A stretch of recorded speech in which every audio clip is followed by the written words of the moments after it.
Okay, have you got us? Yep. This is most of our family here. Harmony, scoot in a little bit so we can get you there in the film. I'll get her. And just as a side note, there's There's actually 5 generations represented here, from Grandma down to Nene.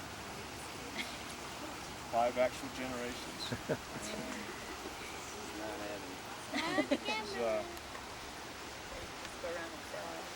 Yeah. Right? Okay, go ahead. Everybody knows me. Dave. This is my sweetheart, Rochelle, wife soon to be. Abe, his wife, Heidi. And Mele, Josh. And we got Harmony over there. Harmony. Scoot in. We got little Sierra. Apeline. Smile. Smile. Okay, we'll go back to you for a question. Okay. The question I have for you, Grandma, is out of all your reflecting back on all your childhood dreams, what was one of the ones that came true? What was the most memorable one that came true for you? Let's see. Now I've got to choose one that came true. Well, you can choose a couple. Well, one of the great things that came true was when we got a piano. And I'm going to tell you one of the great ones that came true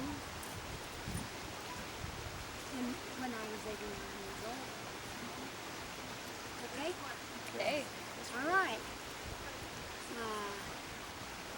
When I was a girl, I went for the first time in my life. I had been to Salt Lake to the Tabernacle to a general conference with my dad. He was a bishop, and somehow he made it up to conference. And we didn't always have a car and things. I don't know how we got there because we didn't, as a family, get to Salt Lake area. This day we did. And as a little girl, I sat there and looked at that big, beautiful organ and watched them play that organ. Oh, I would have given anything to play that organ, to touch that organ. I knew if I got there I could play it. When I was 89 years old, a gentleman, Bishop Muller, from the presiding bishopric, came to our Wyoming state where I was living with Avia to conference. And he got me to write a little duet that one of the state presidency had written, that were the words of President Pinkley with his opening address when he was first put in as the prophet. And he got me to make that into a choir number for our choir. And Adria led the choir, and it was a beautiful day. The spirit was so strong that day. And we sang that song, and the people that sang it realized that they were singing words of the prophet, and more to them than usual. And believe me, they sang. And before it was over, he asked us, he said, I've got to hear that song again. And it was the only time in general conference, in a state conference, I ever remembered the choir being asked to sing the song twice. But that was beside the point. When he got up to the pulpit afterward, he told us that the tabernacle organ needed to be used more, and he was going to make arrangements for me. I paid for this thing, for me to come and have a time to play on the tabernacle organ and the one in the conference center. And within less than a month, he had made arrangements for me to come and do that. And when I was 89 years old, I got to go to the tabernacle and play that organ for a while. Then they took me over to the conference center and played that organ in that new beautiful place. With those pipes way up there, and here I was down here playing that organ. Someone came in and said, "Why come you sing?" And it was some of the workers there.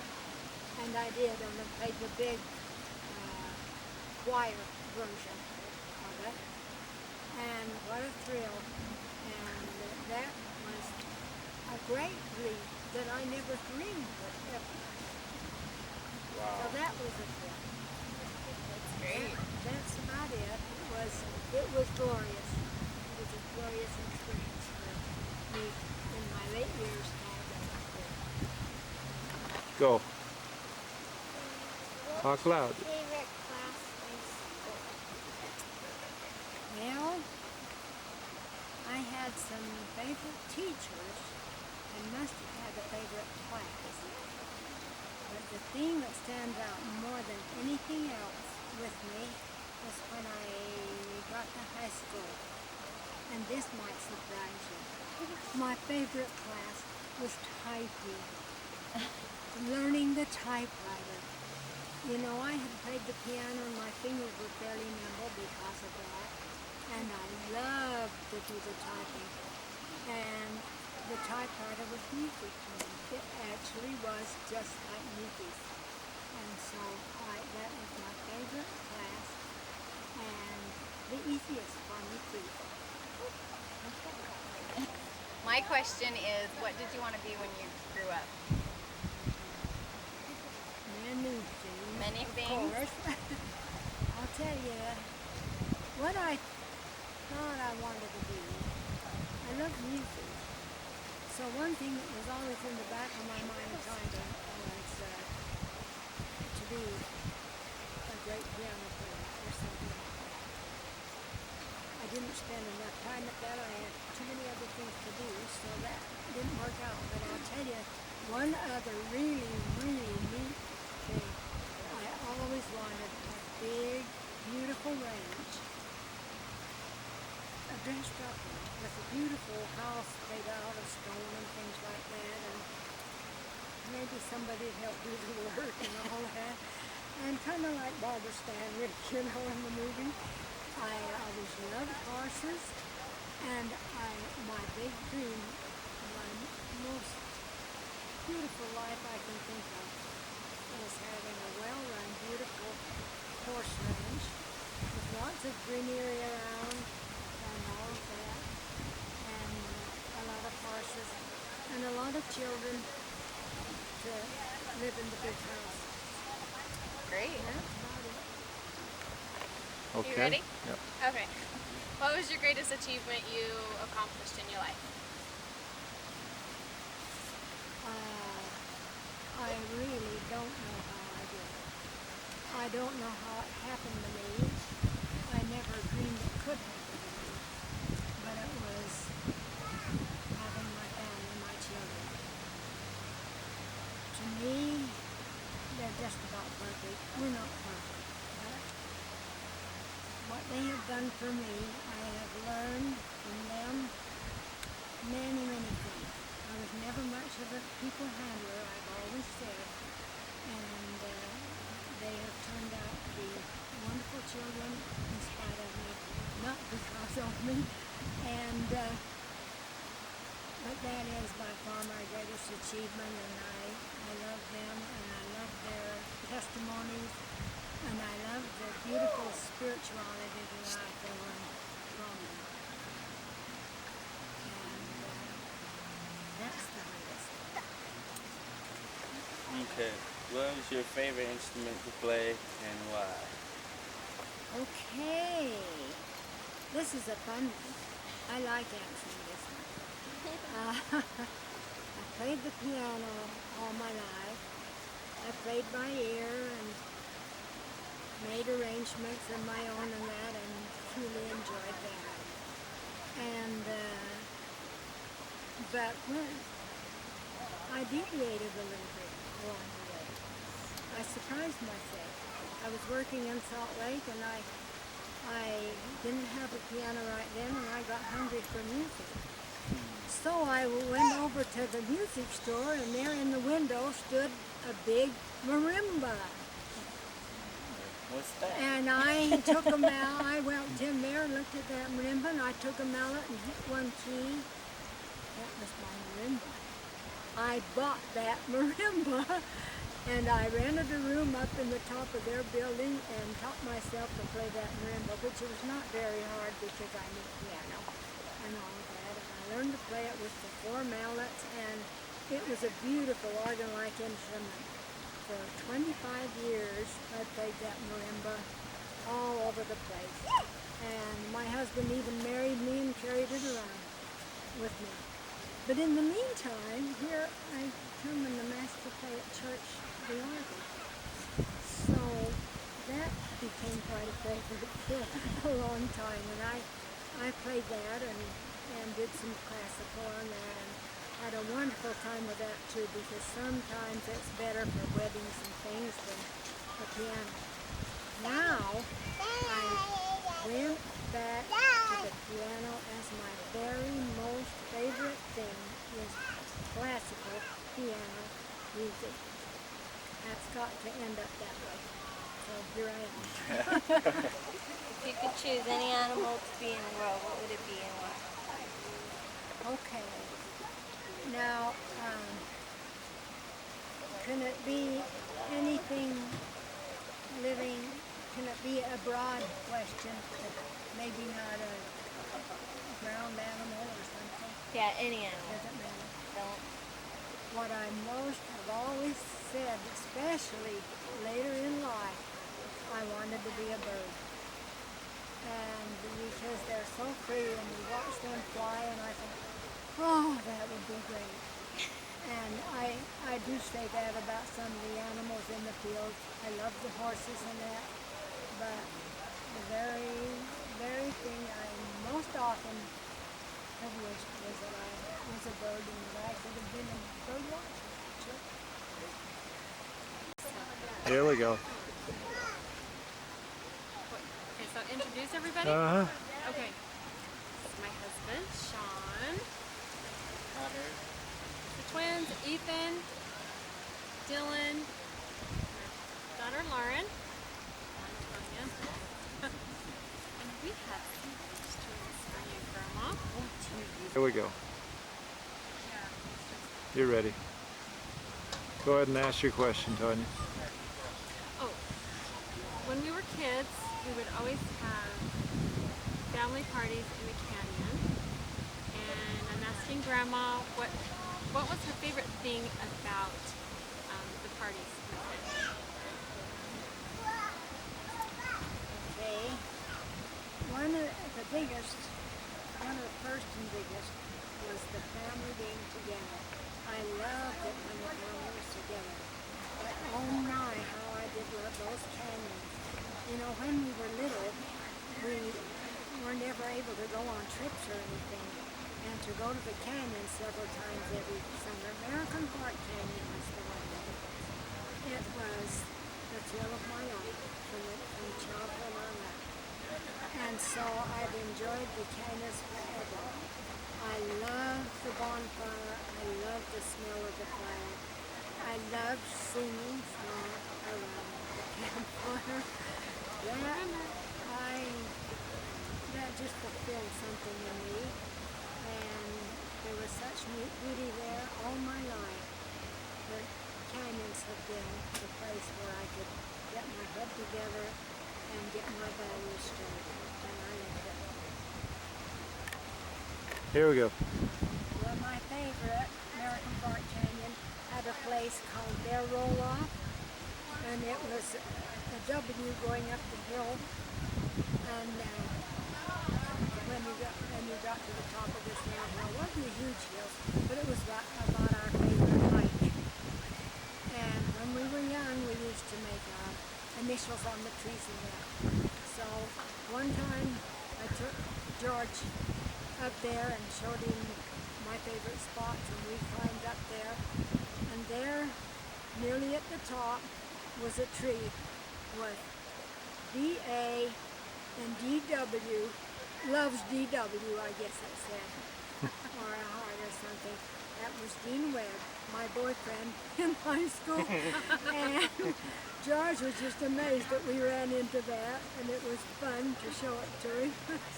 And he just looked at that and looked at that and thought that was so strange that we did that. He thought we were just kind of lit there, I believe. But it was fun. Grandma, what is your most embarrassing moment?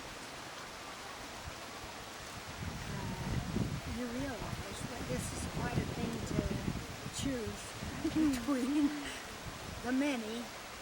I've had many, but I'll tell you one funny one that I didn't get over very easily. I think I went home and cried after that. But I was playing the piano for the choir in church, and it was a special time. I don't know whether it was the Easter cantata or what. But we were singing the Hallelujah song or something, and it was just going great. But the air conditioning had to be in the summer, didn't it? It was probably Easter. The air conditioning suddenly blew a page of the music off the piano onto the floor. And here I was playing things, and I always asked the good Lord to help me, and I did a lot of things that were beyond me, like we all do. And I don't know what happened, but I went right on playing, and I realized I played it so many times that I knew it by ear well enough to fake, and I faked that thing through and got to the last page, and there, just like everything was okay, and we finished big and nice, and that was funny, and I went home and cried. What is your most spiritual experience? My most spiritual experience. I had one that stands out beyond everything else when I'm asked that. And it has to do with your family, so I think it's offered itself. Talk louder. I played for a group of 5 ladies that went around and gave programs. And the lady that wrote them mostly in rhyme, and it was mostly singing. She did beautiful work. She started rather lightly, but always ended with a very spiritual, serious note, because they were all LDS. We all belonged to the church, and those are the places where we did most all of our programs. George was in the hospital for some reason, and so I was at the hospital that night before then, and we were talking about Mickey and Craig and things, and we were still grieving about it. And the girls came and picked me up, and we went over to the Relief Society program where we were to perform. We performed everything, came to the last song, which had words before it, which told about the song, and then we sang a song. And as the song ended, I was looking over at the wall, and I saw, as plain as day, a curtain open and close, and it took just about that much time. And there behind the curtain sat Craig down on this step with his side back toward me, looking upward.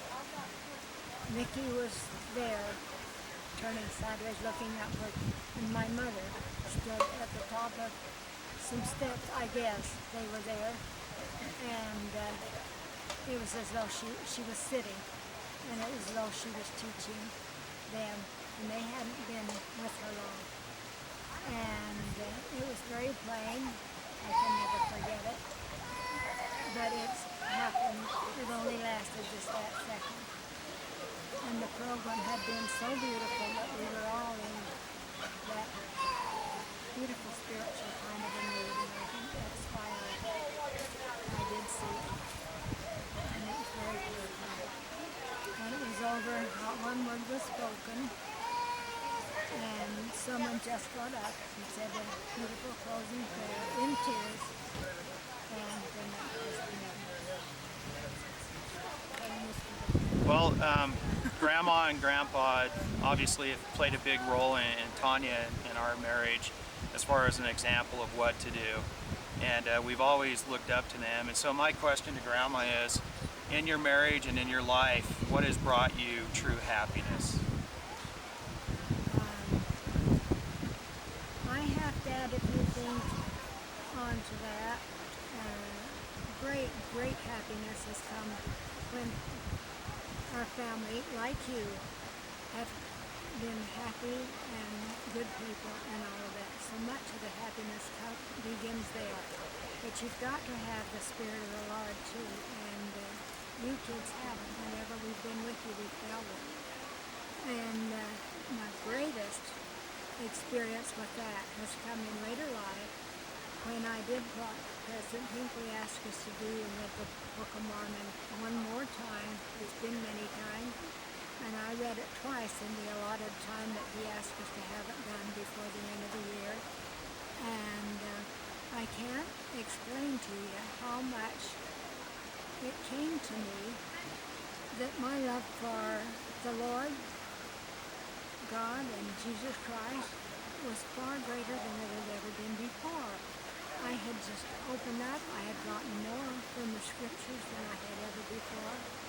And I realized that my capacity to love was closer to possible than it had ever been before. You keep trying, but it was a great experience for me to feel that way even more than ever before. My family has done a great thing that has spurred me on.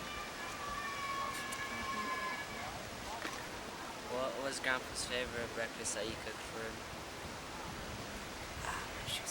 Well, I think I know why you're asking that question. Because all the kids called his favorite breakfast Grandpa eggs. They did Grandpa eggs. They even told me once I was a good cook. I think it was David that told me. But when the kids had come, they said they wanted Grandpa eggs. And it is just simply poached eggs on toast, poached eggs in water on toast with milk over it and salt and pepper. And everybody loved that. And oh, was I glad because I could cook a cake. That's the main thing. I was not the world's best cook, but they thought I was. My name's Trevor Payne, and I wasn't here a year ago when we did this. I just barely got back from my mission, and so I'm excited to be here with Grandma, and I want to ask her a question. I'm here with my girlfriend Kayla, and I guess on my mission I've seen how testimony has changed people's lives and how it's really blessed my life. So I'd like to hear my grandma share her testimony with me. Well, Trevor, I'm so very proud of you that you did go on a mission. That's been one of the great things in my life. I love the missionaries. And I do want to bear my testimony that this is the true and only gospel on earth. And I know that without a shadow of a doubt. In my 93 years, I have had many answers to prayers that cannot be questioned. And I've had many experiences where the Lord has protected me. When tragedies have come in my life, I have felt a warm blanket thrown around my shoulders that has protected me. And I have had many experiences where I feel that I've been spoken to. This is the true gospel because it includes everything. It came to us through the right source, and it has forgotten nothing and no one. And it even takes care of the dead. Is there any other church that does that like we do? They see to it that the dead even have their opportunities. And the more I study about it, the more the greater my love for the Lord has become, and the more certain I am. And I'm grateful that I had it from the day I was born throughout my life. It is my life. I promise you that. In the name of Jesus Christ, amen. I forgot my. You can look at the camera. Hello, Grandma. It's been a little while since we've seen you. We have some questions for you. I'm sure you'll recognize my kids, but let me introduce my family again for others who may have not seen my family yet. I, of course, am Eric, and last name White. This is the White family. This is my wife, Melissa, and my first oldest is Ilissa. And then we have Mason in the brown shirt. We have Dallin in the yellow shirt. Look at the camera. We have Cambria in the white shirt. No, the pink shirt. Oh, the pink shirt. Okay. And Grandma we have some questions for Grandma we'd like you to answer, if you would. For me, my question is what is your fondest memory of me when I was a kid? Or your, may not be a fond memory, but whatever memory you think of me when I was a little kid. That is my question. And then you want me to ask what the others are? Who's next? Who's next? We'll go to Melissa. I wanted to know what life was like for you, or how it affected you during the Holocaust, and what your feelings were during that time. Melissa? Okay. My question is, what was your favorite activity that you enjoyed doing when you were my age? Mason? My question is, what was your favorite memory of your life? Favorite memory of your life, huh? My question is, what is your favorite food? What's your favorite food? Or Or fruit? dinner, or meal, or fruit? Food, like a type of vegetable or something. Oh, okay, okay. Okay, and Cambria? What's your question? Who's your favorite princess?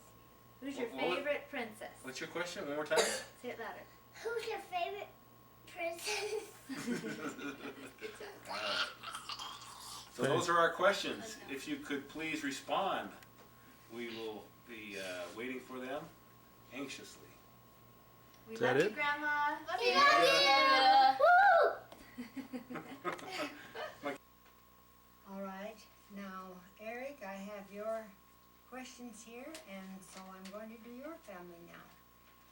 And I will start with the children.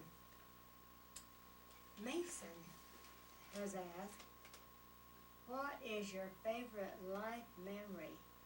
Wow, what a wonderful question. I hope I can remember it all. But what's sticking in my mind right now is what I'm doing right now. And you know, this is as good a thing as I've ever done in my life that is a favorite, that type of a memory. I've been reading questions about all of you and able to answer what I can remember, and it's been the most exciting thing because I feel like I'm meeting with each one of you, and a lot of you I haven't seen for so long, for which I'm sorry. And so this is, I call this my very favorite memory, what we're doing right now. And when I get through, I'm going to go through it over and over and visit with each one of you. So, that was a good question, and thank you, Mason. Balance says, what is your favorite food? Oh, I have to say, a very, very simple thing, spaghetti. And that's almost unbelievable, but you know, right now, and for quite a while, that's been my favorite food. And there are a few others that come close, like ice cream and all those wonderful, wonderful things. But still, when Adria asks what I want for dinner, always spaghetti is right up there at the top. So that's my answer to that. Alyssa, what was your favorite activity when you were my age? Oh, I'll bet that my favorite activity at your age was just about what yours is now. I know you play the piano beautifully. I know you're talented. You have many more talents than I had, but I did play the piano a lot at that time, and I loved it. I could sit down and play the piano and do... Okay. All right. We had a little problem right there, Alyssa, so I'll finish the question. I know that you play the piano beautifully. I know that you're a good artist. And I understand that you are also dancing now. Oh, what a neat life you're having. My favorite activity was trying to get out on the grass on my lawn and dance and dance and dance. And then I would go in and play the piano. But at that age, I played it well enough to be able to play some of the special music that could carry me way over to Venice, Italy, Paris, places like that. That's what music did for me. And when I hear you play, which I haven't been able to do for quite some time, I imagine that that's the way you do.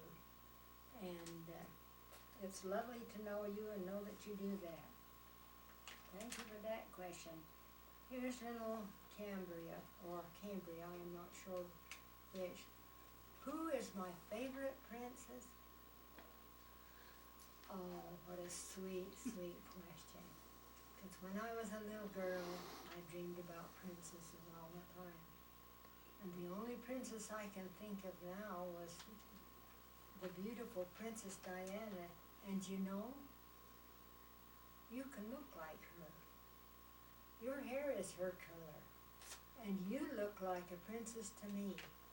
I think I'll just say little Cambria is my favorite princess. Okay?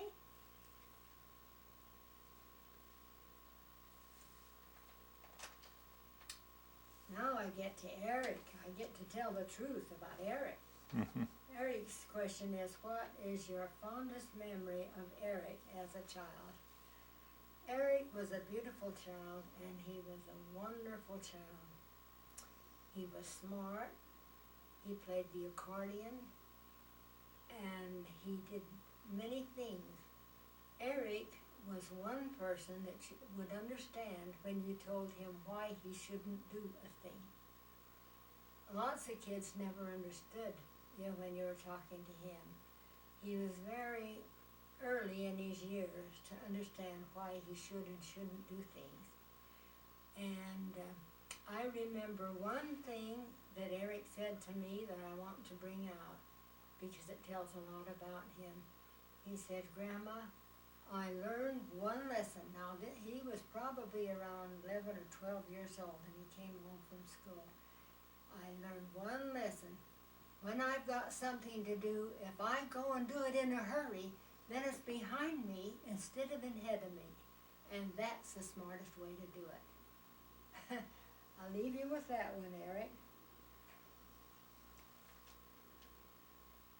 Melissa, how did the Holocaust affect you, and how did you feel about that? You know, I didn't hear much about it at first, but as time went on, and later as I heard about the terrible, terrible things that happened, about all of the Jews that were killed, all the terrible murders and that, it's hard to even deal with it in your life. You cannot understand why it had to happen. I'm sure there was a reason. I'm sure a lot of good people died who were ready to meet their Heavenly Father, but they died for the wrong reasons, we felt like. And it's just one of those impossible things in your life that you never quite deal with. That's the way I feel about the Holocaust. And some of the other wars we've had, but that was by far the worst thing that I ever lived through in my life of that type.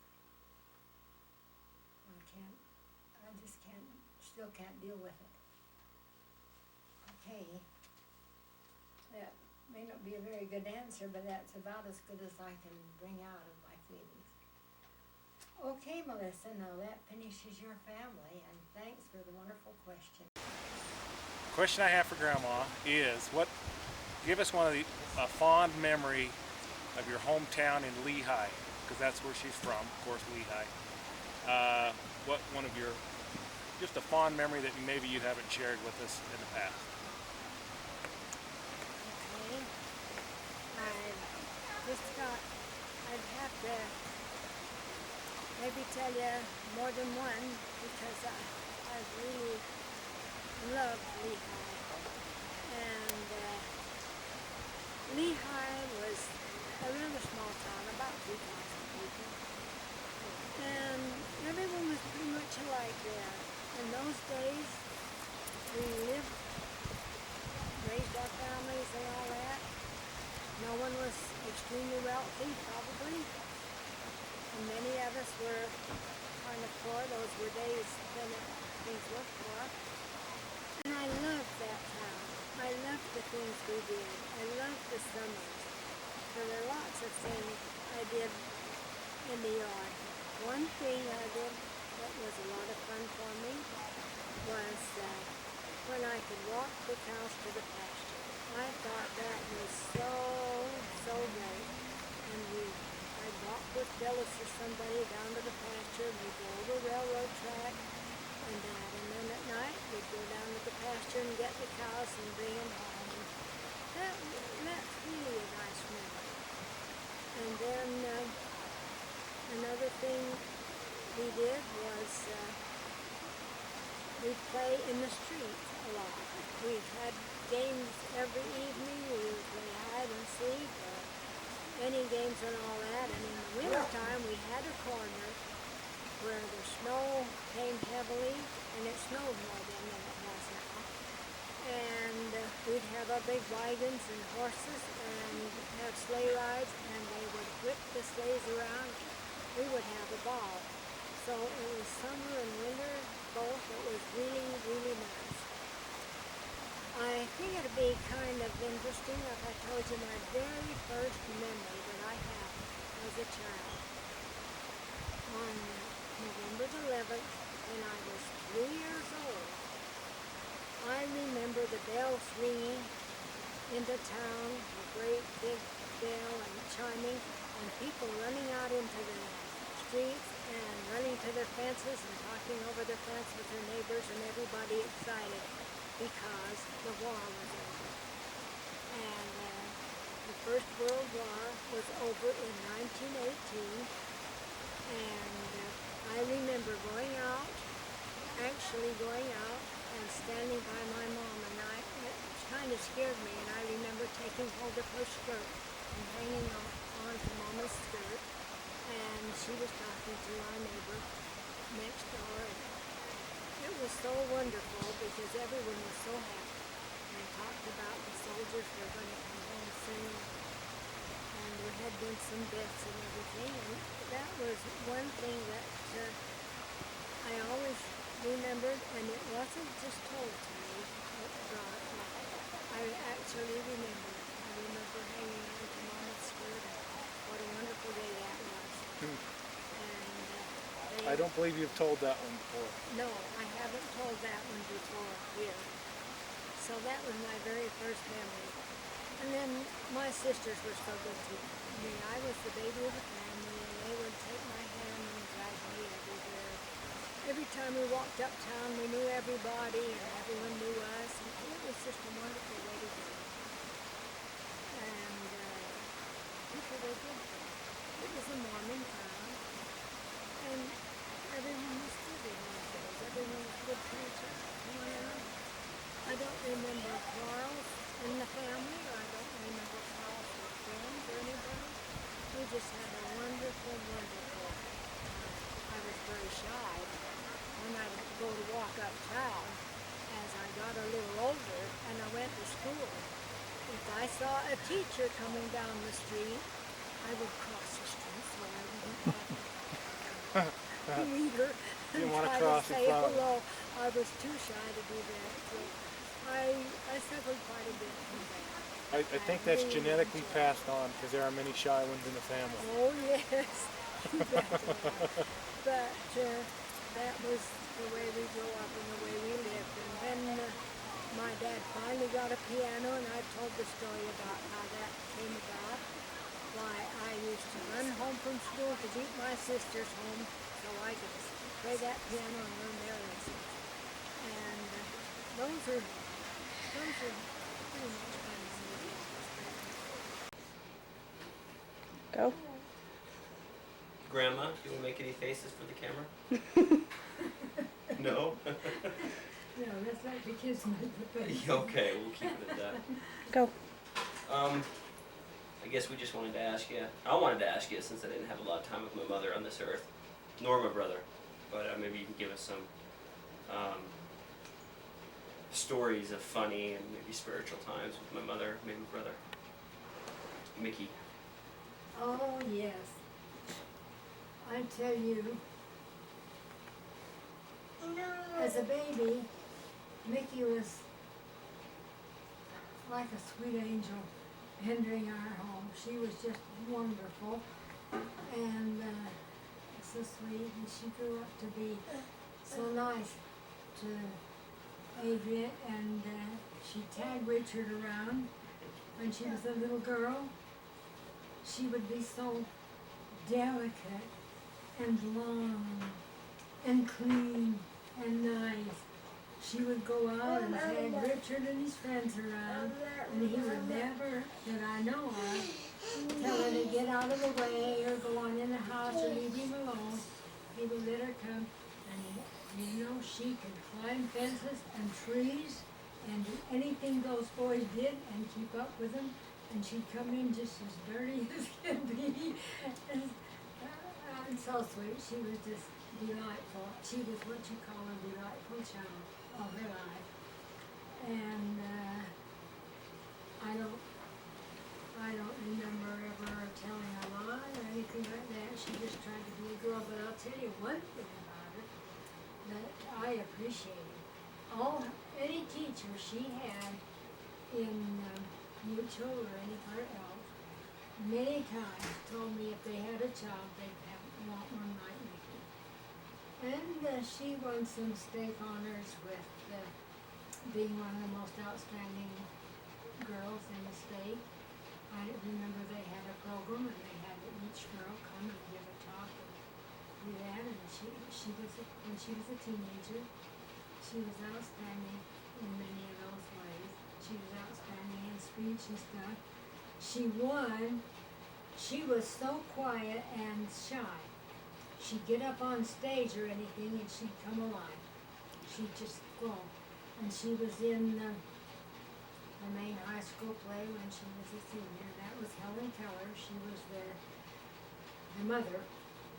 And she did lots of things like that. But also, here she goes to a debate somewhere in the area. It was beyond just the state. It was the region or something. And wins in the debate. She and whoever it was she was debating with, she could do that too. So she was quite contradictory, very shy and proper, and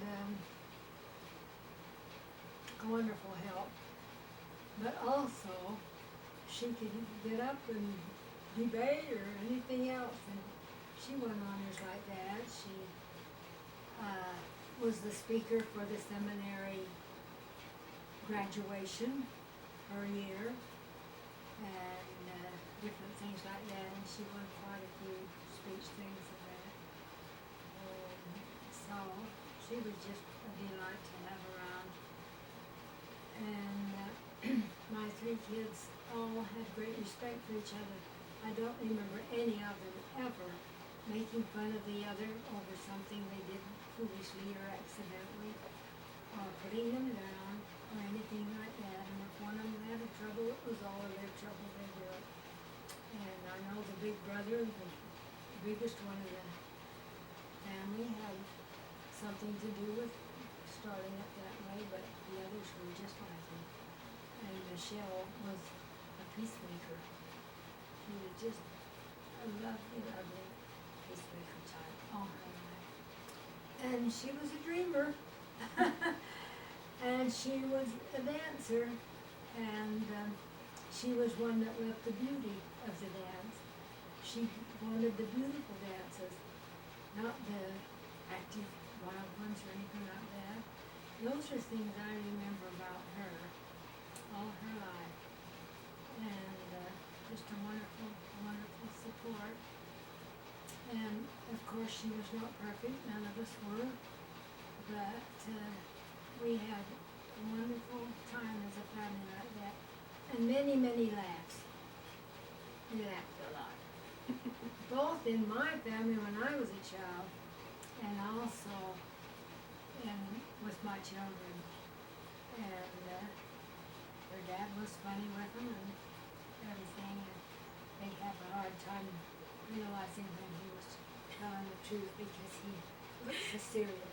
And then they'd see that tiny little sparkle in the eye and that little tiny lift on the side of his mouth, and they know he was kidding. I remember that. She was great. And I'll tell you something else. When she drove a car, she had a group of friends, a wonderful group of friends. There were about 8 girls. And if Mickey was going to drive, other mothers would allow their daughters to go. And that said an awful lot for me. So that's what we had in Mickey. And Craig, the great thing I remember about him, he was brilliant. He was so smart. If they ever had to drive to earn money for anything, he was right out there winning the whole thing. But one neat thing I remember about him that's very special was when he was ordained a deacon. That was not too long before he was killed. I asked him how he felt in his grandma. I feel like a whole different person. And that meant a lot to me. That was right after he came out and we had been in the meeting with him. And they had ordained him a deacon. And I said, now, how do you feel, honey? Grandma, I feel like a whole different person. He had the spirit, really. He really did. He was a very special kid. And oh, did Mickey love her children. Yeah, she did. In fact, you were the baby of the family, and they carried you on their shoulders and everything. They had a ball with you. She was extra good to me. She'd take me with her when I couldn't do anything else, just for the ride. Does she take care of you when you were sick? Quite a bit. Quite a lot. And those were times when she'd help me get me out for a ride because I had to do that one.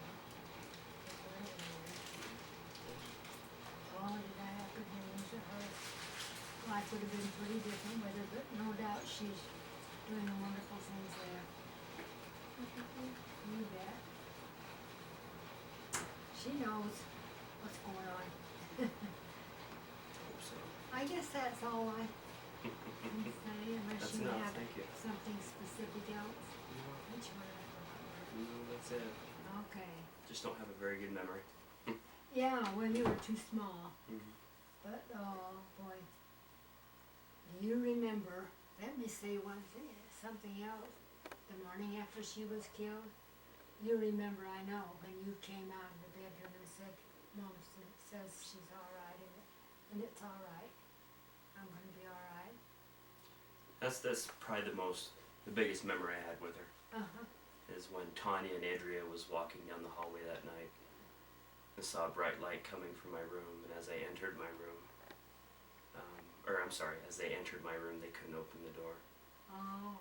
And they looked in, they saw me kneeling at my bed, talking, and they saw a bright light above me as I was talking. And although I don't remember what was said, the only thing I do remember is that she said everything is going to be okay. Stick on the path in which I've laid before you. Oh, wow. Yeah. and I'm sure she's proud of you. So, Oh, yeah. And was I always proud of her, I tell you. She was what you would ask for yeah. as a daughter. Yep. All right, I guess we'll stop there. Okay, Grandma, we have another question. Can you think of your favorite childhood memory? I'm sure I had a lot of nice ones. I'll try to think of one very special time that stands out.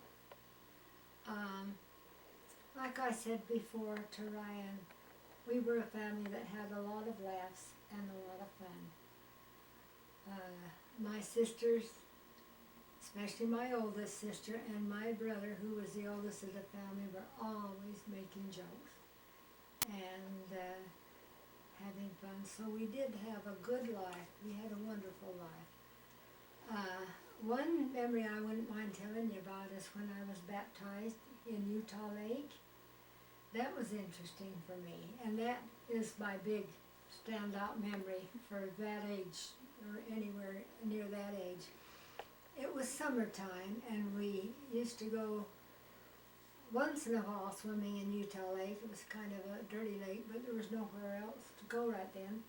My father was the bishop by then, and our neighbor across the street was named Hopkins, and he took Mr. Hopkins and his son Weber Hopkins, who was my age, had just turned 8, down with us to baptize me and Weber and Mr. Hopkins in Utah Lake one day, and he had finished converting Mr. Hopkins to the gospel. And so he and his son went down. So the two families went down, and we fixed up a lovely, nice picnic, because we always used to picnic at the lake. So it was a wonderful evening too. And there are 3 big trees that grew close together, the big trunk. And we took a couple of 3 blankets and pinned them around there, and that was our dressing room. And so to me that was strange and fun and exciting. I loved the out of doors, so this was great to me. But we got ready and were baptized, and then we got our dry clothes on and stayed and had a picnic, and it was a spiritual experience as well as a real fun experience. And that was a big experience for me, my dad doing the baptizing and all that. And that's as good a one as I can remember being very special. Awesome. Appreciate your asking. So your father baptized you? Uh-huh. Yes. Very good. Very good. Well, that was a nice time. Very good. This is just a little more lighthearted thing, which we need now.